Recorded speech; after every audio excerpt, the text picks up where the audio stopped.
That's a primary problem of men. Distinguishing Isis, so that's the feminine underworld, from evil. Right, right, because there's a negative element to both of them. If you haven't differentiated properly, then the woman can carry that whole load. That happened to some degree with Eve, for example, in the Genesis story. It's so interesting, because if you read Genesis, we're going to talk about that later. The person who looks really bad in Genesis isn't Eve. The person who looks really bad is Adam. So Eve offers him the apple, and like a dunce, he takes it. But then God comes along afterwards. He's all self-conscious now, and so is Eve. And so God comes along to have a little walk with Adam like he's used to doing, and Adam is hiding in the bushes because he's naked and he doesn't want God to see.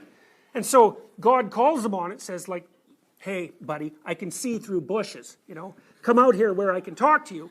And Adam says, oh, I'm naked, I can't come out. And God says, how do you figure that out? And Adam, being the heroic creature that he was, said, you know that woman you made for me? It's her fault. It's like, well, who's the villain in that story? He's such a weasel that when he gets called on his disobedience, the first thing he does is blame the woman. It's like, yeah, well, that's an archetypal story, I'll tell you that. So the temptations of Eve, it's like the rapists who blame the attractiveness of the woman for the rape. It's like, the devil made me do it, So anyways, it's very difficult to distinguish one form of negative from another. And partly what we're going to do when we go through the symbolic differentiation process is put things in their proper place. So I would say, that's this.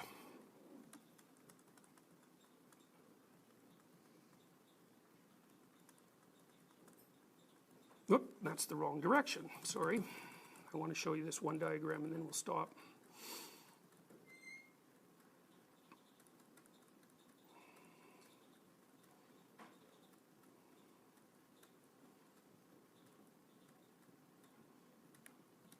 There.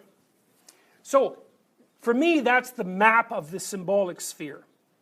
Okay, so what you have in the very background is the dragon of chaos. That's the absolute unknown as such.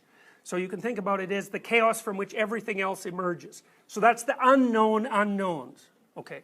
On top of that, there's a feminine layer. And that's the Great Mother. And the Great Mother has a positive aspect. She's mother of all things.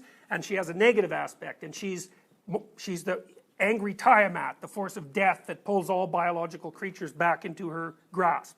Creation and destruction. So on top of that, there's culture. And culture protects you from the Great Mother, just like with Osiris, Isis stays in the underworld where she belongs. But culture has a negative element and a positive element. So it's patriarchal, it's represented by masculine figures, but it has an element that offers order and an element that offers tyranny.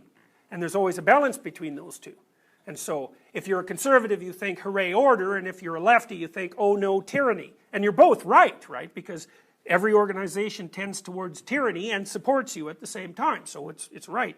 On top of that, there's the archetypal individual. That's also represented in masculine form for reasons that we'll get into later. But it has a positive and a negative too. And the positive is the creative explorer moving out into the darkness with eyes open.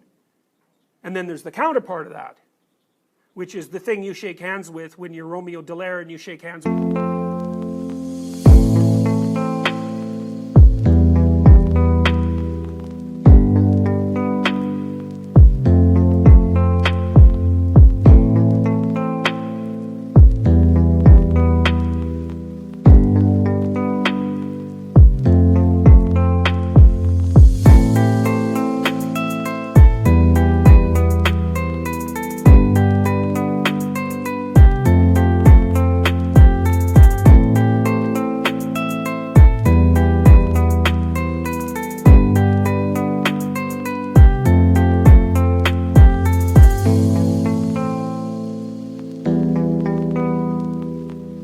devil, and that's the individual too.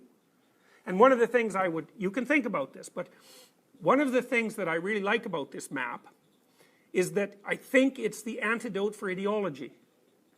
And the reason for that is that you can map ideologies onto this map, but the ideologies only give you half the story. So like the left-wing story would be lovely virginal Mother Nature being tyrannized by the evil corporations as civilization advances, led by the adversarial individual. But the right-wing story is the heroic individual bringing order into chaos to avoid the destructive element of the natural world. So that's like the frontier myth that settled the United States, right? Heroic pioneers moving civilization into the chaotic unknown. You can just slam those two together. And then you got the real problem, which is that nature / the unknown is a creative source of everything, and it will pull you into pieces if it has the opportunity.